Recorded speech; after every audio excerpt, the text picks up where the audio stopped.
I'm going to let Maria say everything. I'm just going to play a little bit of music at the top here. My name is Joan. My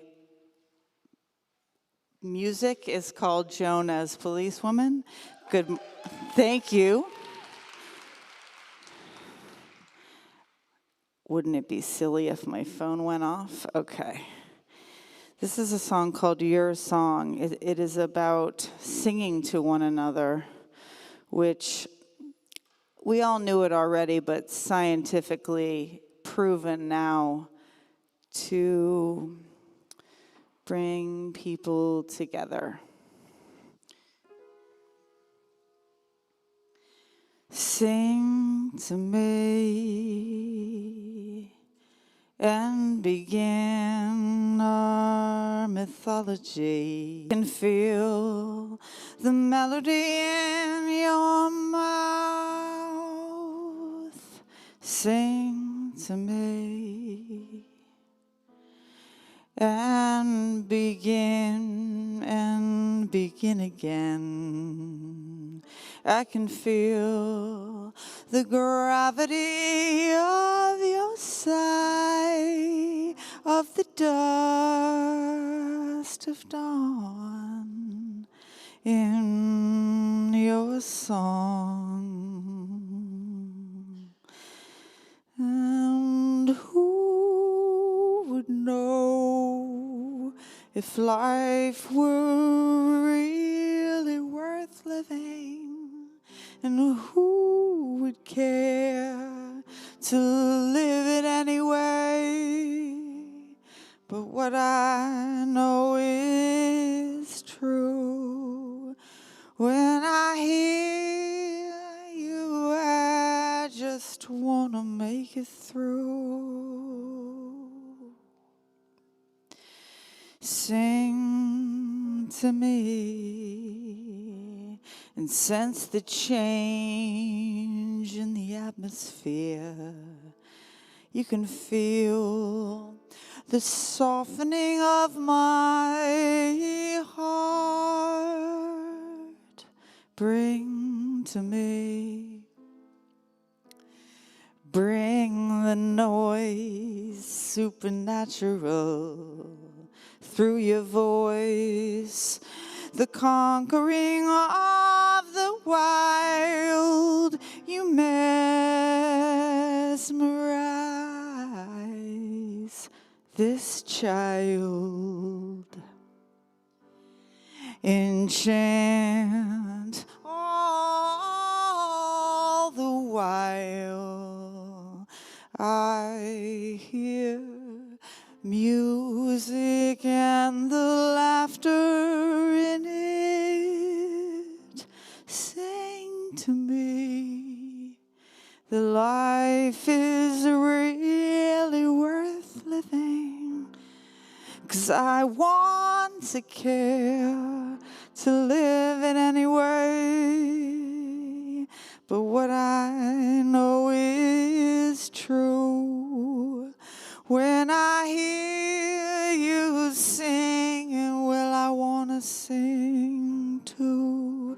Who would know if life were really worth living?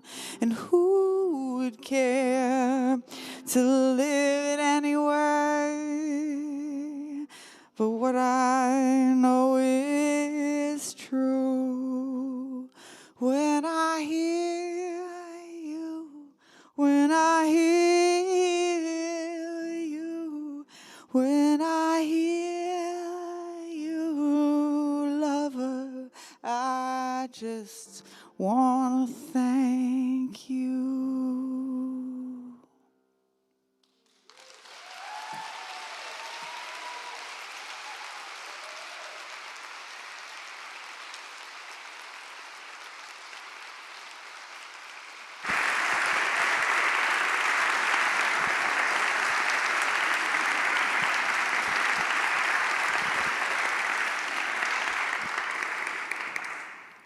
Wow, thank you, Joan. What an absolute honor to have you open today's event and set the tone.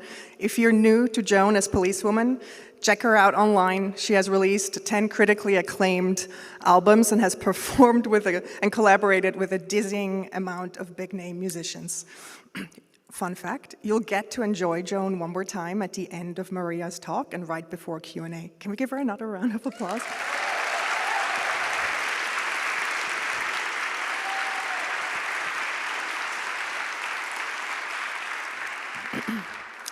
Good creative morning. My name is Tina Roth-Eisenberg. I'm the founder of Creative Mornings and the New York City chapter host.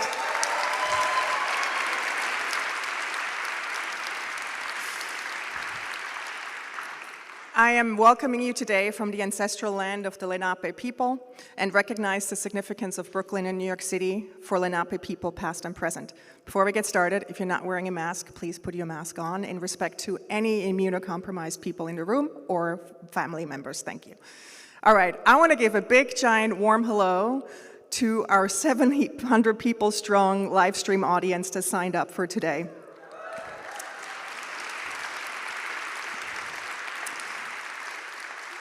We are so happy you're joining us digitally, and I challenge you to keep Livestream Kyle busy in the chat. He's here for it. I saw registrations come in from San Diego, Seattle, Vancouver, to upstate New York. My dog park friends upstate are watching, I love that. To Dublin, Brussels, Malmo, Istanbul, Paris, Shanghai, Australia, and New Zealand. I love the internet so much. But you know who I also love? The fine humans who run the space, the New York Society for Ethical Culture, and agreed to generously host us today.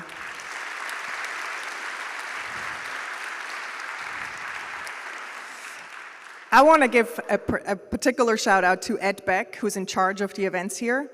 When I discovered the Ethical Society and went down a deep rabbit hole and read about them, I gasped and sent them a full-blown love letter, to which Ed courteously replied and goes, "Sure, we'll host you."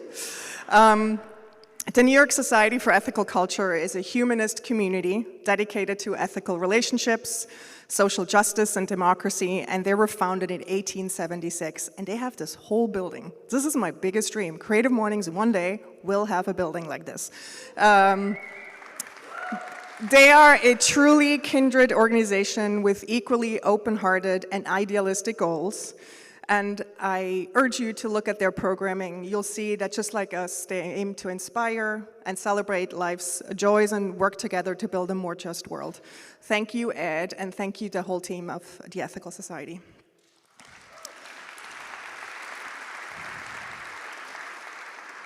Did you enjoy your coffee and breakfast earlier, and are you completely baffled that events like this are free? Me too. But no, not really. The secret is that we have local partners that generously make this happen and cover breakfast costs. And shall we thank them? First off, a long-standing partner, Harvest, just like us, they're a New York City-based company, and they're a favorite time tracking software. I used to work as a designer, and time tracking was a real pain. And they have actually made something pretty boring quite easy to use and enjoyable. So if you're in the time tracking world, check them out. And in case you're running your own company or are in charge of budgets and hiring, check out the follow-up email in which we will be sharing an interesting article they just recently released in which they deep dive into the actual cost of hiring new employees and what mistakes to avoid. So thank you, Harvest, and I want to give a shout out to Danny, the co-founder, who's tuning in on Livestream. We love you, Danny. And then a big giant thank you to MPB, our other local partner. They make it super easy to sell and buy used photography and video equipment. And if you have some old gear sitting in your drawers, now you know where to go and set them free and make some extra cash. And how cool is it that MPB, the team, offered yet again another round of professional headshots? Can we give them a round of applause?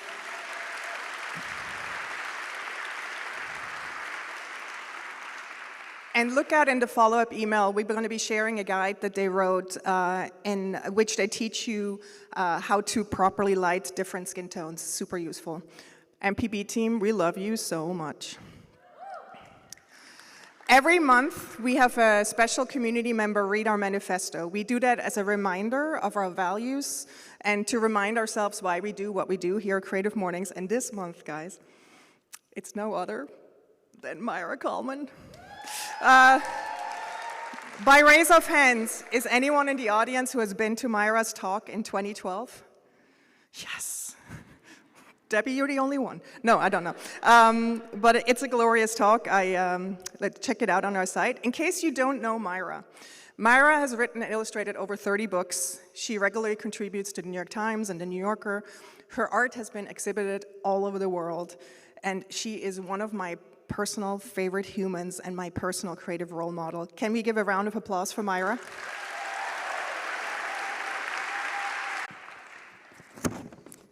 Thank you very much. Good morning. Oh, look, it's upside down. Wait a minute. Okay. All right, so I'll read the manifesto, which we edited a little bit. No, we didn't. Okay. Everyone is creative. A creative life requires bravery and action, honesty and hard work. We are here to support you, celebrate with you, and encourage you to make the things you love. We believe in the power of community. We believe in giving a damn. We believe in face-to-face connections and learning from others. We bring together people who are driven by passion and purpose, confident that they will inspire one another and inspire change in neighborhoods and cities around the world. Everyone is welcome.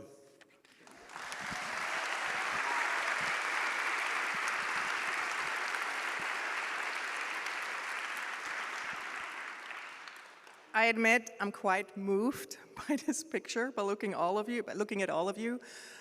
This is the largest audience we've had since we came back out of Zoom land and running our events digitally.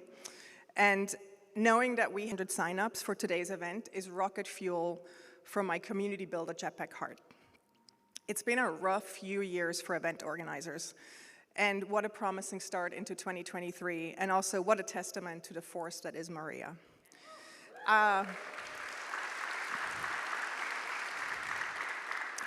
I started Creative Mornings here in New York 14 years ago, as it was the community I wish existed when I moved here in 1999 and didn't know a soul. And thanks to the help of thousands of volunteers, it has since turned into the world's largest face-to-face creative community and a global friendship engine. Each dot on this map represents a Creative Mornings chapter. There are 226 in 67 countries. And whenever I feel a tiny bit disheartened by the state of the world, I look at this map and I look at the photos that come out of these events every month. And it's a reminder to the generosity and kindness that flows in this world. So I want to thank you all for coming out today, for making time, for being present, for being part of what I believe is one of the kindest communities in this world. And a community that would not have been able to grow and expand the way that it has if it wasn't for one company, and that is MailChimp. They have been our official global partner for marketing for 14 years straight. Anyone who's in the partnership world knows that is completely bonkers. And their support allows me to have an HQ of 9 that runs this engine of generosity. If you have enjoyed MailChimp's benchmark reports in the past, which is always full of insights into how your peers price their services, allocate their time, and bring in business, then I would ask you to look out for the follow-up email for the survey we're going to be sharing, because they're working on the next benchmark reports. And if you work in an agency or a freelancer, we want you to share what 2022 was like. Thank you, MailChimp. All right.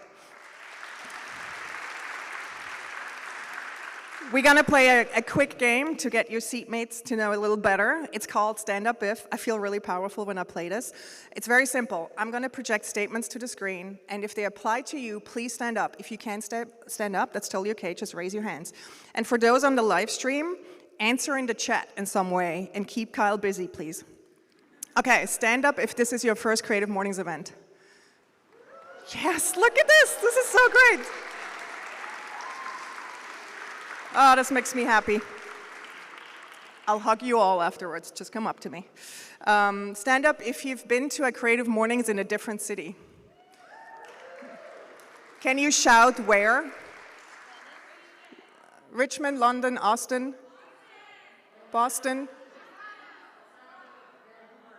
Vancouver and Sydney. Oh, you win. Can anyone beat Sydney? New Zealand. Okay, you win. Stand up if you're feeling optimistic about the new year. Come on, optimists. Yes, look at this. Yes. Stand up if you brought a friend to today's event, because we love those of you. Yes, thank you. Keep doing that. Those of you who didn't bring a friend, bring one next month, okay? And I'm excited. I know, I've seen so many faces in the audience that are former speakers. Stand up if you've spoken at a former Creative Mornings. Michael, Casper, Debbie, Myra, Jade, Liz, Sarah. I don't even recognize everyone. Oh, this is amazing. Stand up if you love the Marginalia and read it religiously.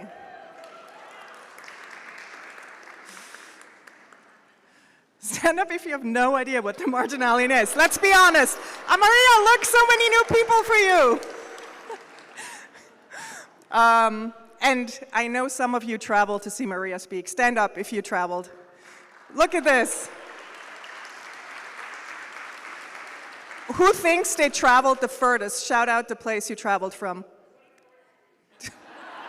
Debbie was very cute. She said 24th Street. Philadelphia. Philadelphia. Wait, Sweden?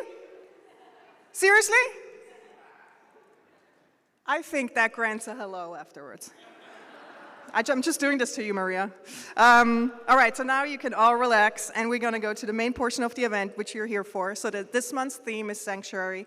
It was chosen by our Sheffield chapter and illustrated by Lisa Malpe, and MailChimp is presenting this chapter, this theme this month. Whew. Now the moment you've all been waiting for. Getting emotional introducing Maria. Maria and I, for a really long time, she is a dear friend and someone I admire greatly. I admire her insatiable curiosity, her doggedness, her integrity, her strong moral compass, and her radically generous and gentle heart. In case you're not familiar with Maria, she lovingly tends to what I consider one of the most carefully curated gardens on the internet, known as the Marginalian, or formerly Brain Pickings. It's a one-woman labor of love, exploring what it means to live a tender, thoughtful life of purpose and gladness, wonder-smitten by reality. She has been running the Marginalian since 2006, and it has a global cult following and has been included in the Library of Congress's permanent web archive of culturally valuable materials. I personally believe Maria is a national treasure, and we are all so lucky that she agreed to unwrap a gift, a talk for us today. So give a rock star of applause for Maria Popova.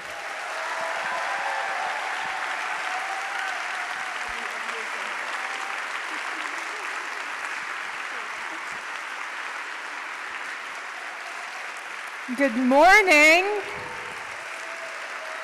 Oh, thank you for being here. Thank you, Tina, and thank you, Joan, and thanks Stardust and Chance, which some people call God, for music, because it really didn't. Sound is just a privilege of our planet. Sound waves require an atmosphere to travel through, and an atmosphere is a pretty rare thing in the universe. Nowhere in the fundamental laws did it say, let there be song. And yet here it is, this tenderest, truest expression of nature and human nature, and of the dialogue between the two, the dialogue, the other word for which is wonder. In 1798, the composer Joseph Haydn traveled from Hungary, where he was living and working as a court musician, to the south of England because he wanted to look through the world's most powerful telescope, built there by the great brother and sister duo Caroline and William Herschel, the most devoted astronomers of their time. And what Haydn saw so moved him that as soon as he got home, he finally finished, after 2 years of working on it, the oratorio for the creation, his most majestic work and one of the most transcendent pieces of music ever written. It is considered, like most of the music of his time, a religious work. But at its heart, it is a work of wonder, an expression of that profound communion with the cosmos, that thrilling sense of the interconnectedness of the universe that we feel whenever we put ourselves in the path of beauty and just pay attention to what lies beyond ourselves, whenever we unself. That's a term that I borrowed from the great novelist and philosopher Iris Murdoch, who in her essay on the sublime and the good, which by the way is one of the finest pieces of writing in the history of thought, find it, Iris Murdoch on the sublime and the good. She writes about how, oh, I see people writing things down, yes! but she writes about how the arts and nature provide for us, she says, an occasion for unselfing. What a lovely notion. What a necessary notion. And of course, throughout history, religions have tried to provide that for us. In fact, the word religion comes from the Latin religio, to tie back together our faiths. It's an expression of the connection between things. Now, I grew up without religion, but with a vast sense of wonder. I was incredibly lucky in that while my childhood home was not the safest place, not a sanctuary, I got to spend large chunks of time in the care of my grandmother in the Bulgarian countryside. I was a solitary child, I think deeply lonely, though I didn't really understand it that way at the time. I just got to spend a lot of time by myself with and in nature, watching my grandmother's bees disappear into the lily blossoms and emerge covered in bright yellow dust as if illuminated, and climbing the old cherry tree by the house and roaming the wheat fields peppered with bright red poppies.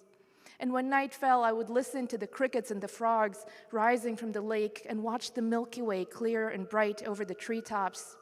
And I had this little handheld telescope, tiny little thing that my dad had smuggled from East Germany, which for us was the West. And I would aim it at the moon, and it looked so proximate and so intimate, so my own, but at the same time so old and universal. Now, I didn't know it at the time, but I was wonder sighting, and that sense of wonder was becoming my sanctuary. To this day, it is the most reliable sanctuary that I know. The word sanctuary comes from Latin, lots of Latin for a Friday morning.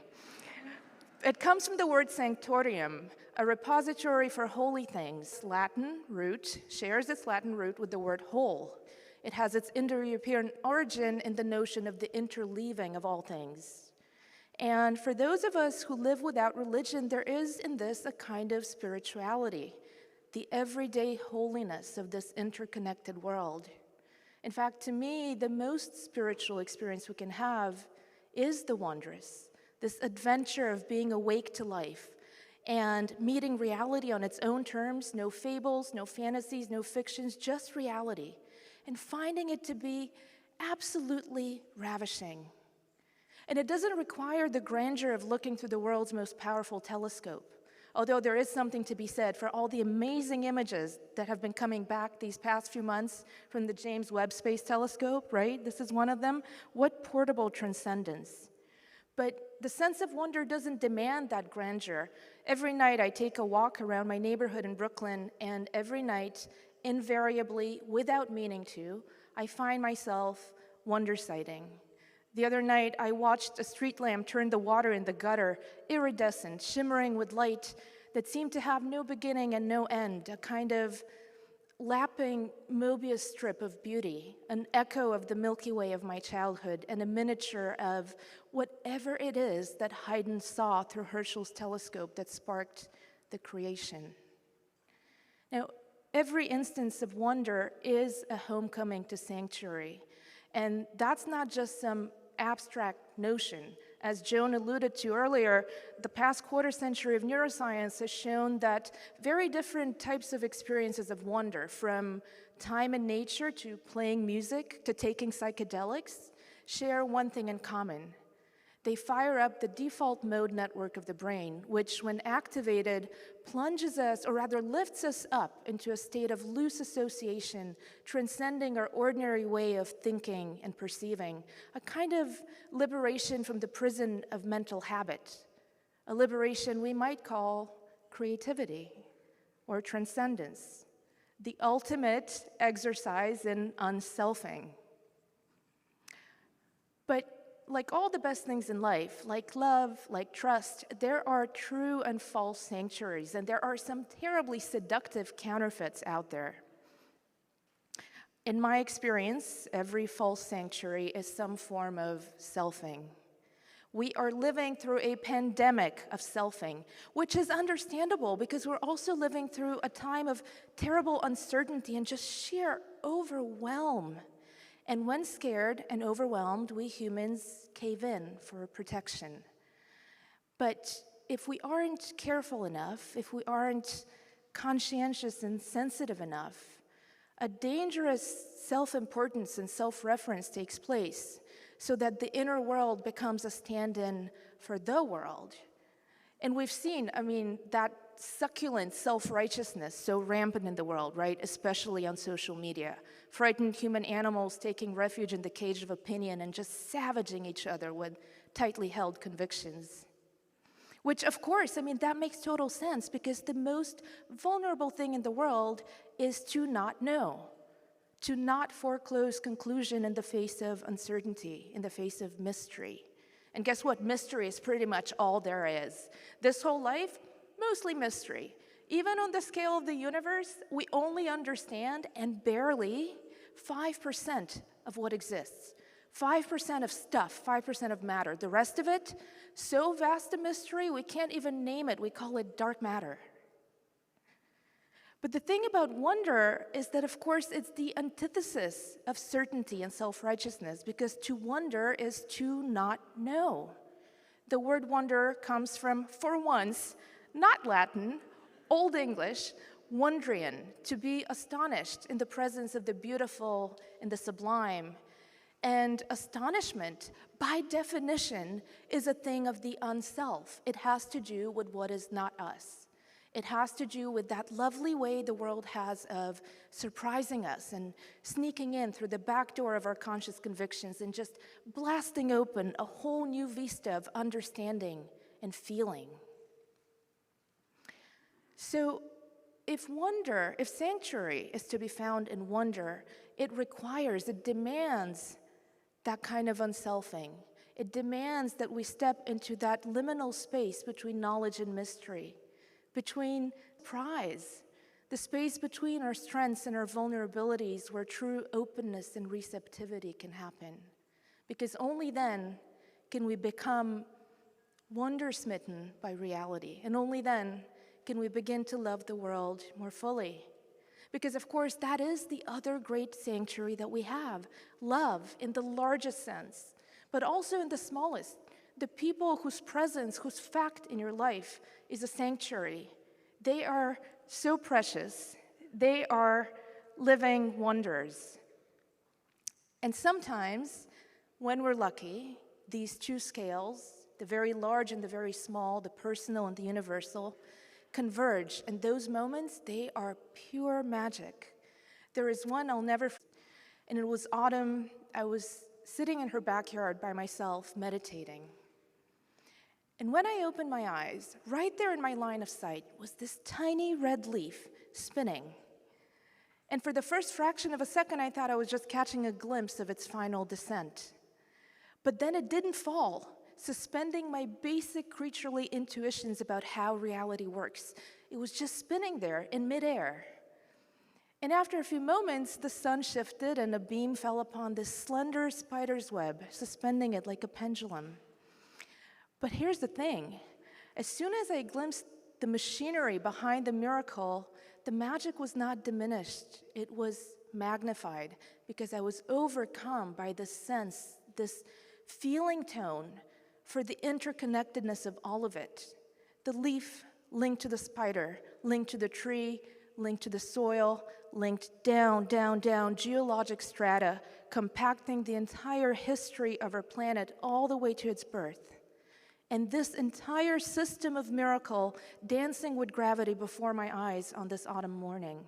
Gravity, the weakest of the fundamental, bending space-time and milking out of its pure blackness the first primordial matter and clumping those atoms together into stars and galaxies and planets And then on one of those innumerable planets, the atoms constellated into molecules, and many more billions of years later, into living cells that became the spark, that became the spider, and became the creation. That same spark that made human consciousness, that same human consciousness that figured all of this out. We figured out how the universe was born and how we got here to become the universe's way of looking at itself. And we did that with our instruments of curiosity and delight, with which we invented telescopes and ice cream, mathematics and music, none of which, not one of which, had to exist, not at all. And to me, that is the daily wonder of being alive. And with that, to shepherd us into the everyday holiness of this Friday morning, with another song that didn't have to exist, a song that is a kind of anthem turning wonderward. Please welcome back my wonderful friend, Jonas Policewoman.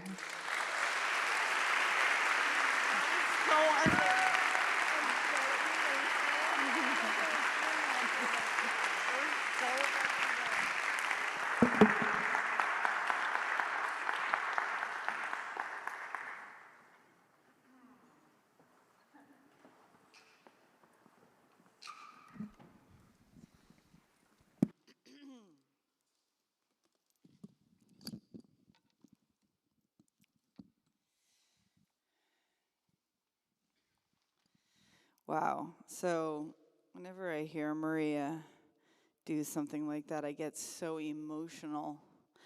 And emotionality is so... Oh, that's good. It gives me just a second more time to compose myself.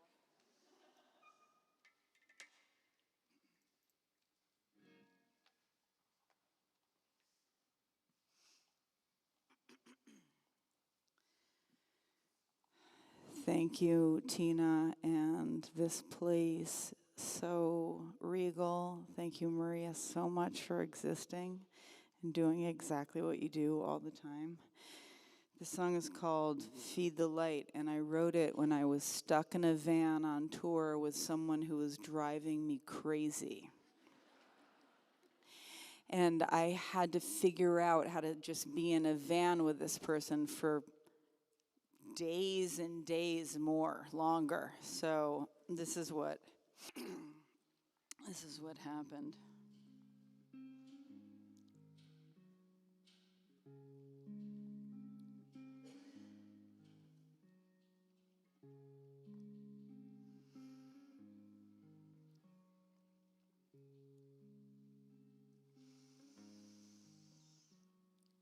Feed the light. I want to fight about it now. You won't be lost. You won't be found. You won't be lost. You won't be called out by me. For sure, I love you, but you still believe that blossoms understand when hit with cold, hard wind. It's not the end, just changing climate for sure.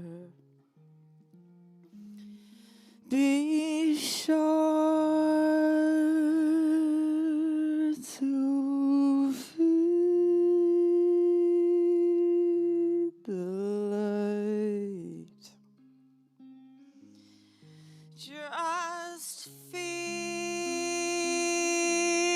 you're right to get it wrong. It's not the end. It never ends. You won't be lost. You won't be found unless you want to be found. Found.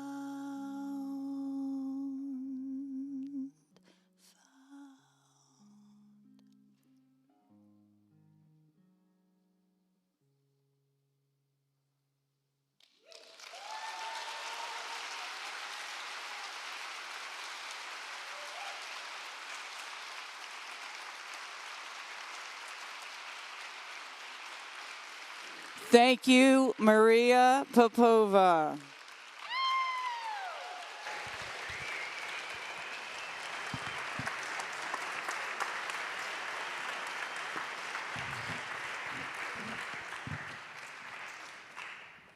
I think we're doing Q&A. I think that's what's happening.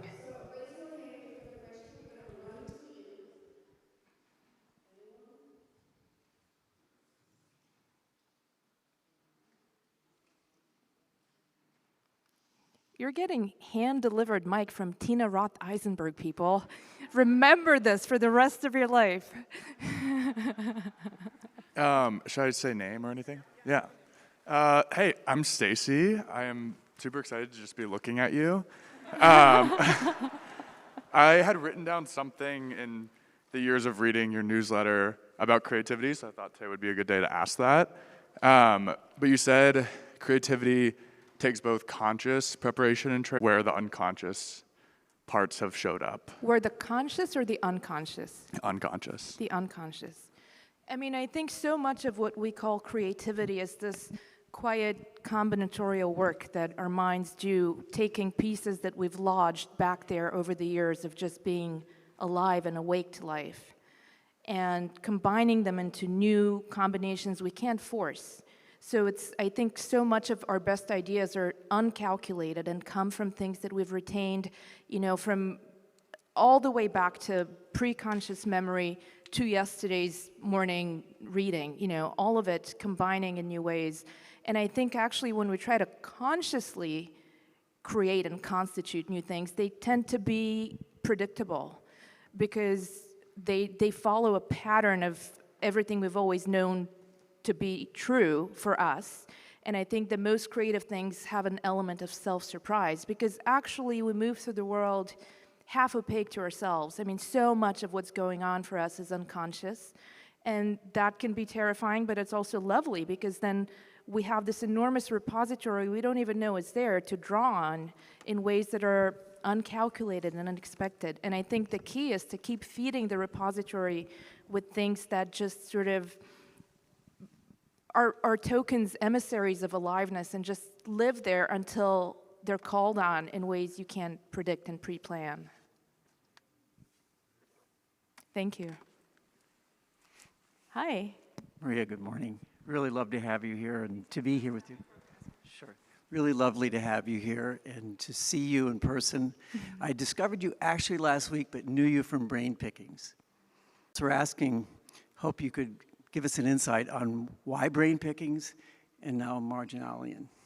What was the impetus and how does that show up for you? Thank you. Sure. I mean, I am tempted to encourage you to. I rarely write very personal things, but when I changed the name on the 15th anniversary of the project, I wrote a very personal essay about why. It's probably the best way to find it, called Becoming the Marginalian. I would read that. Yeah.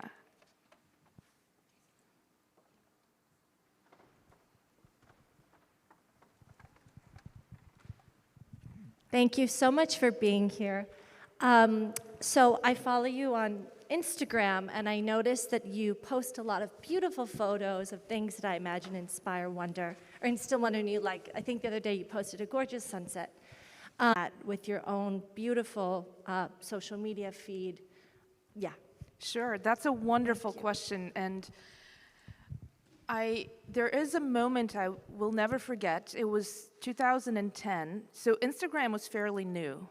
I was in San Francisco, I was about to do a talk, and I was driving with a friend from the Bay, I'm not sure what the geography there, but crossing that big bridge, not the Golden Gate Bridge, the other bridge. And we're sort of racing to get to this talk, and the sun was setting, we're stuck in traffic, and it was a beautiful, beautiful sunset. And I had this already reflex to like take a picture of it and post it on Instagram, and I felt sullied by it. I felt so sullied by it. And I made a pact with myself then on that bridge to not take a picture of anything ever until I've actually taken it in first, which means that some of the most beautiful things I see, I don't document because they're fleeting. But sometimes there are moments where you can enjoy it and then capture it. And that, I mean, it's imperfect. Obviously, we're so conditioned by the culture we live in. So even I sometimes go for the phone and have to actively talk myself off of it. But it is a kind of practice. I recommend it, actually, doing this pause moment for yourself before capturing. Yeah, thank you. There's somebody. Yes, I have been following your blog since 2009. I don't know how I came across from it, but it's been amazing. It used to be called Brain Pickings. I have two questions. First one is, what inspired you to start Brain Pickings? It used to be called Brain Pickings. And the second question, how much your inspiration comes from nature versus human thought, like art, like music, like classical musicians, like and philosophers, artists, versus pure nature, the plants, the animals. Pick one of the two. The second one. The second one. This where your true inspiration comes from. So I spend a lot of time in and with nature to this day, deliberately. And I will say most of my writing actually takes place on foot. I walk a lot. I walk hours and hours. I spend a lot of time in a forest, and I walk the forest for hours. And most of the actual creative aspect of it, particularly for the long-form things like my books and things like that, most of that comes while I'm outside. The rest of it at the keyboard is just transcription. But what happens out there, it's not like, oh, I'm looking at a tree and this is the inspiration and I'm like just gonna be this vessel for this inspiration. It's more of that default mode network thing of the brain suddenly being liberated from its habit, and then these things lodged back there in the unconscious that accumulated over years from everything I've ever read, everything I've ever listened to or seen, somehow come back in ways that, you know, for me personally, peripatetically, work so much better than statically. I have a question from Livestream from Chandra. Thank you, Kyle, for feeding them to me. What does Maria do in first moments of consciousness each day? In first moments of consciousness? Basically, what do you do when you wake after you wake up? Oh yeah, I am a creature of habit. I'm trying to live a little wilder, but I am very habitual. I wake up, the first thing I do is meditate, after attending to biological needs, obviously. I meditate, and then I work out. During my workout, I usually, depending on if I'm inside or outside, if I'm indoors, I read. If I'm outdoors, I listen to something.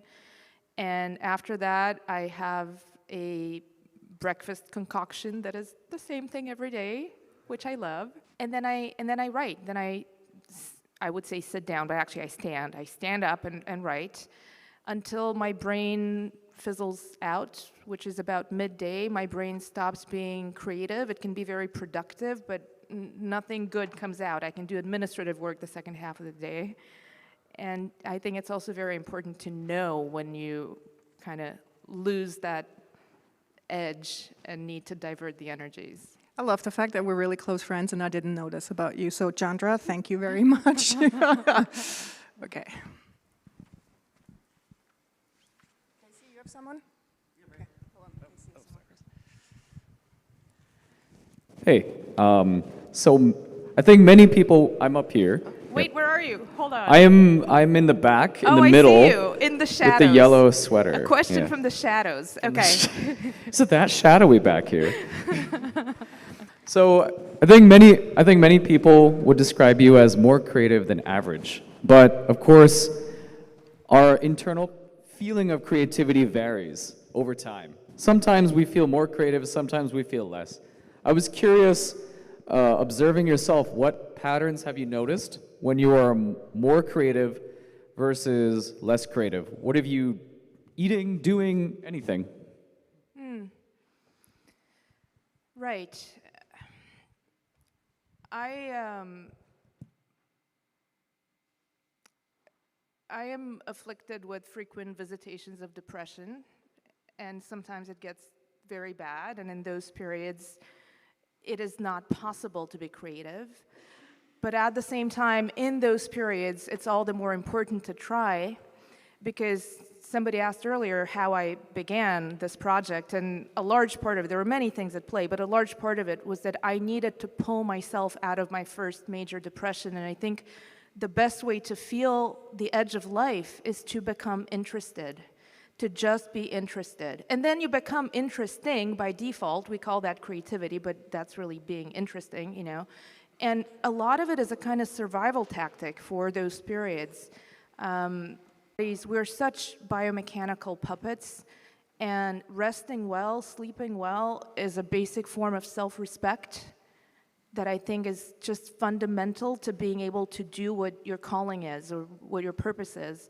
So I try to do that, and when I'm more rested, I feel more creative. It's that feeling on the brain when things are connecting, that kind of sparkle of associations. I know that feeling very well, and I'm very attuned to when it's on and when it's not. And yeah, feeling rested, feeling calm, having a meditation practice, a mindfulness practice helps me a lot. But also I think it's okay sometimes to just acknowledge that you're in the pits and to stay there for as long as it needs to live itself through you, and then pull yourself up, you know, with coming back to whatever it is your calling is. Thank you. Oh, hi, good morning. Stay on top. Good Hi, morning. good morning. My question's probably going to be a little more superficial than the other ones. I just noticed your outfit, so I wondered if it was Bowie inspired. What about the outfit? If it was David Bowie inspired, that's what I'm getting the vibe Oh from. my God, I would love for it to be Bowie inspired. Especially the back. The back, well, the thing is, so I had this is so funny. These patches, I used to do for 5 years a show called The Universe in Verse. Maybe some people have gone to it here. Yeah, which was poetry, science, cosmic perspective, a lot of sort of that wonder stuff. And every season had a patch, like inspired by NASA mission patches. So these are some of them. And the back of it, I met this woman who had an amazing bomber with a Saturn embroidery on it, and I asked her about it, and I ended up making this like friend in London out of a random conversation with a stranger, and had them embroider this. But funny, I mean, I don't really... Turn around, Maria, we want to see it. Turn around. Turn around, yeah. There we go, there we go. The pants are like $10 pants, which I wear in Tina's honor, because Tina, when we were studio mates, when I first moved to New York, Tina and I were studio mates, and she still is very into red. In fact, I'm very shocked she's not wearing red today.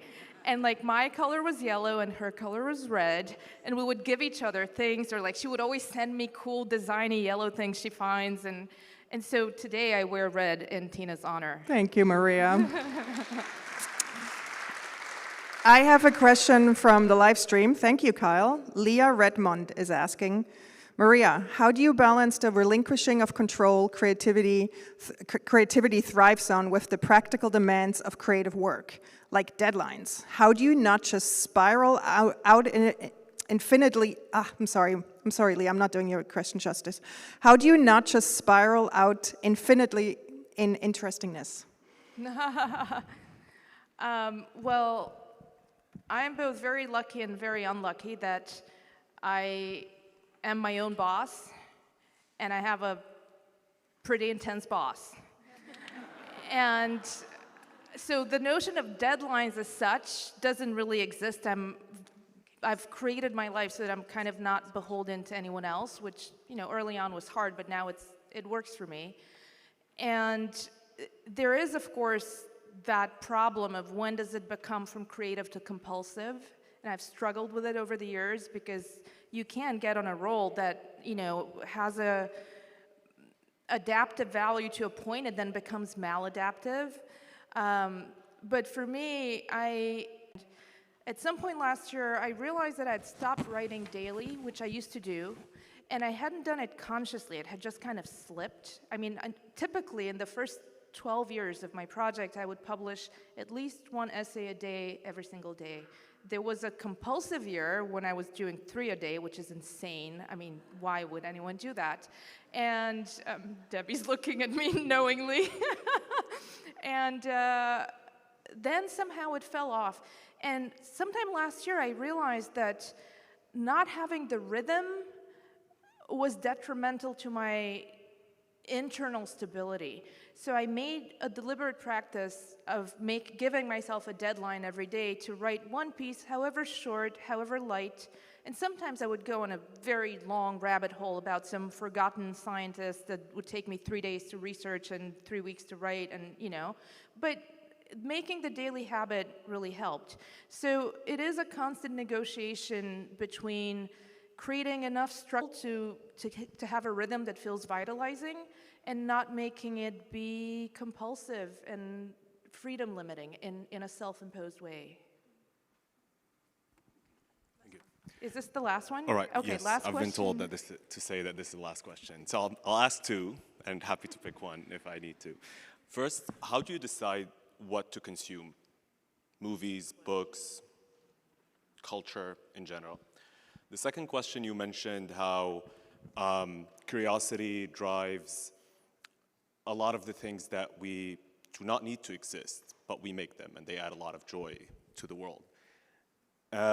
My question is there an implied validation of some aspect of capitalism in this statement? An implied validation of? Capitalism, some aspects of capitalism. Say more. A lot of these things probably wouldn't exist in the shape that we have, or wouldn't exist in the accessibility that we have to them without capitalism. I grew up in communism, and we had music and we had ice cream. No, so you have. Of course, but I'm going like a level deeper in terms of like on the human, on universal level. Like for some of these products to exist, some of these products to be like, to get to the perfect shape that they are, to allow people to work in music in a way that can make a livelihood. Like there's so many aspects that there's connection there. I would love to hear your thoughts. I'm not advocating. I'm just. Gotcha. I will answer an adjacent question because you're touching on something very important that I think kind of got lost a little bit. So, late-stage capitalism has many downsides for creative culture. It also has many upsides of making things available, but I will answer it through the lens of music because I think that's a really great example of what has happened, which is that the machinery behind economics, right, the kind of buying and selling of product has diminished or has devalued the artistic and spiritual substance of an art form. And we have been complicit in that. We have been complicit in letting Silicon Valley take music and make of it a thing for selling apps and selling services, completely erasing the human element of it, the fact that these are human beings making art with their gift, with something they were born with, that is like not to be taken for granted. And all of a sudden, it's a currency for a very capitalist enterprise. And I think first we need to be aware of that because music is really the cautionary tale of what will happen to all of culture if we let it go I mean, really think about it, what's happened to music, and also that we have agency in this. We have agency. We don't have to go along with the script that late-stage capitalism and Silicon Valley are giving us. And music is a great place to start. Find musicians whose music you love and support them directly. So go to their shows, buy their records, donate to their project, whatever it is, bypass that kind of, economic hostage situation that we've put them in together. Yeah, thank you.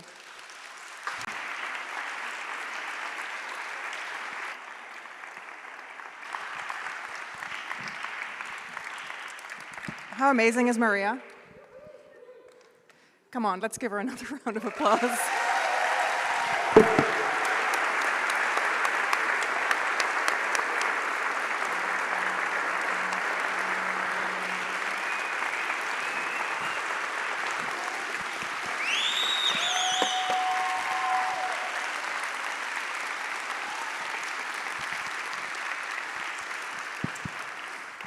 And in case you don't know, Maria doesn't give talks, but she did it for us.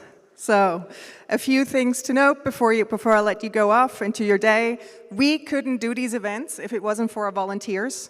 Kelly, Joe, Leah, Rachel, Frederick, Alicia, Melanie, Sam, Colleen, Priya, Shirley, Galen, thank you.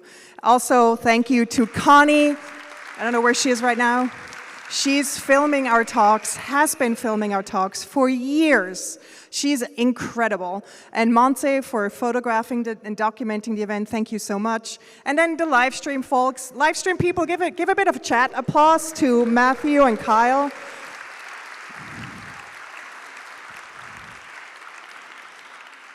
And then, if you're one of our regulars, you can mark your calendars. February 17th, we'll be back at New Lab with Kate Sekulis. She's a writer, clothes historian, mender, and mending educator, a leading light in the visible mending movement. She's a force. She is hilarious. She's remarkable. So join us at New Lab. And as always, I want to leave you with a quote. It's by Joan Didion. See enough and write it down, I tell myself. And then some morning, when the world seems drained of wonder, someday when I'm going through the motions of doing what I'm supposed to do, on that bankrupt morning, I will simply open my notebook, and there it will all be, a forgotten account with accumulated interest. Paid passage back to the world out there. It all comes back. Remember what it is to be me. Thank you for being here. We love you. Thank you, Ethical Society.